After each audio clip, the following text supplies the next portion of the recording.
Gus, we've talked about it all year, but why do you think the tackling just hasn't been there all year, quite frankly?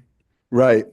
I think I know this is an important meeting just because I think everybody kind of is wondering what took place, what went on. And, my objective is to tell the truth, not only to the players, but to all of you here too. So, and I don't want to be disingenuous when I say this, but, I'll give it my best shot in trying to clear some things up.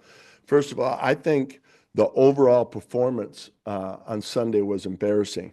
And as the leader, it's my responsibility for our overall play. And I take that responsibility. I think accountability starts with personal accountability. And, when you don't hold yourself accountable, as a player, then we have to do it as a coaching staff. But I think great teams have personal accountability. Ownership, we live in a world where, it's everybody else's fault but mine.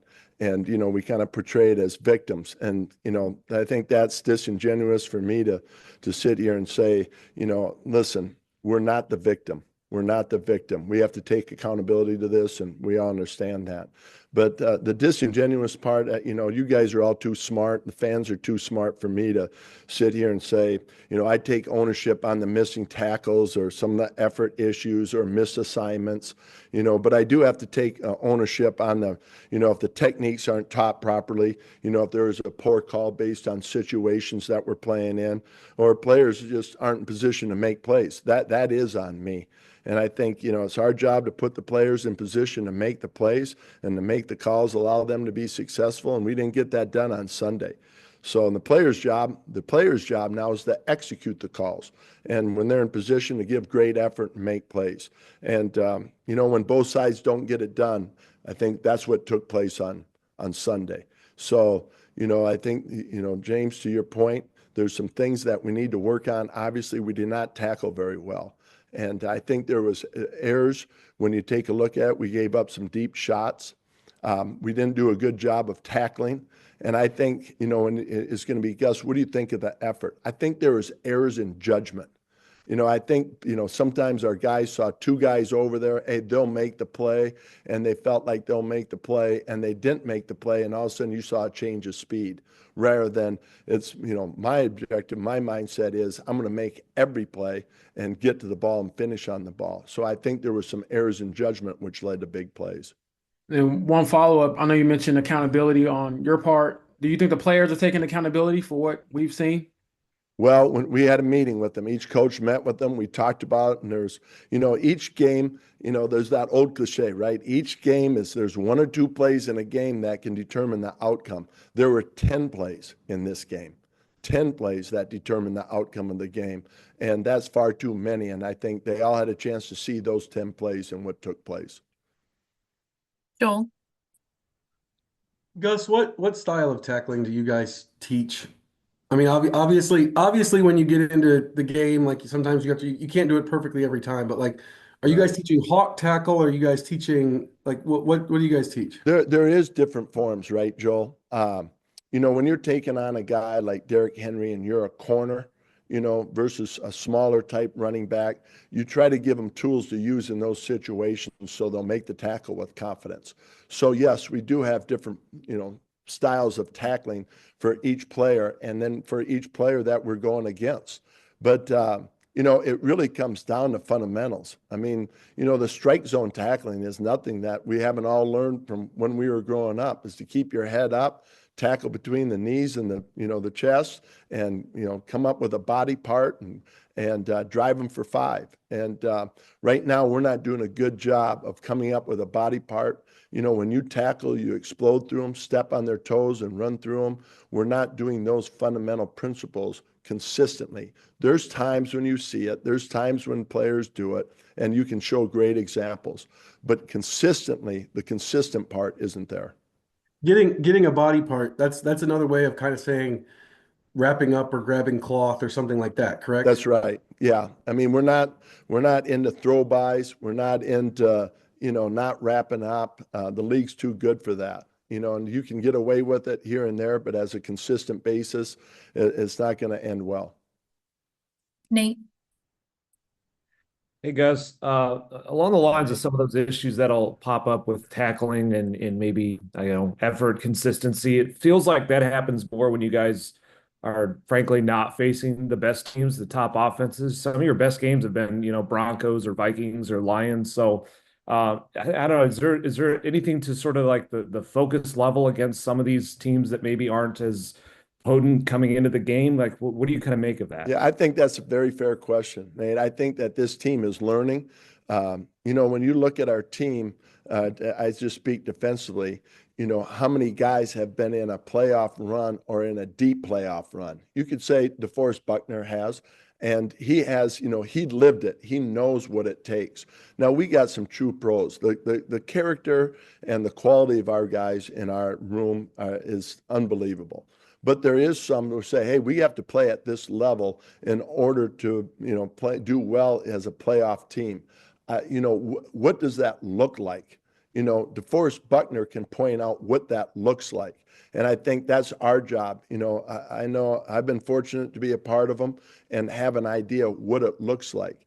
And that's what I think was frustrating and embarrassing to the players is here's a great opportunity and to go out there and prove ourselves or to show what it looks like. And we just missed it. We missed it. And, that's what's unfortunate. And, listen, we all feel it, right? And I think that, if you're not embarrassed by what took place on Sunday, well, then you're probably the wrong person to be in the Colts organization. To me, that's how I look at it is to say, that part of it right there, it burns you. And we know we need to get some things fixed. And, that's how we're approaching it right now. Couple more here, James. Gus, do you worry about your job security, or how do you view just these last couple games? Well, I know that's a question that everybody gets asked, right? Right now, like I said, I think, I would worry about it if I wasn't embarrassed.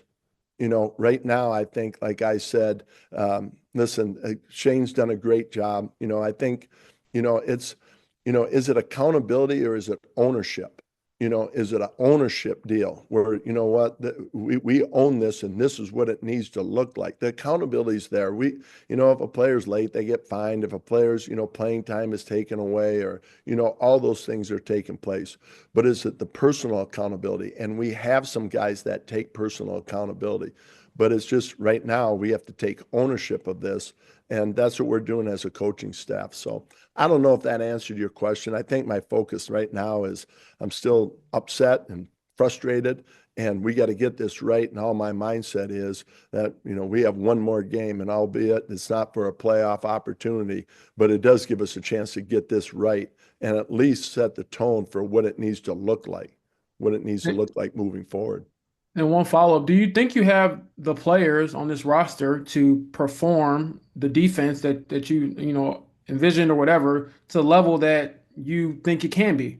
Well, I think we'll always have those conversations. You're always looking to, evaluate players, evaluate coaches.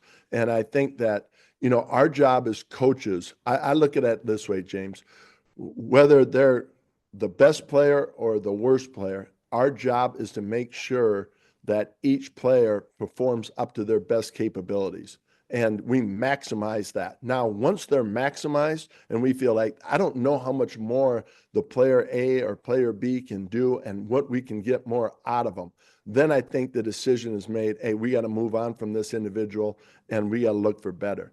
But I can't, there's no leg for me to stand on because I just don't feel like we did a good enough job as coaches to get the most out of our players for a game like we just played.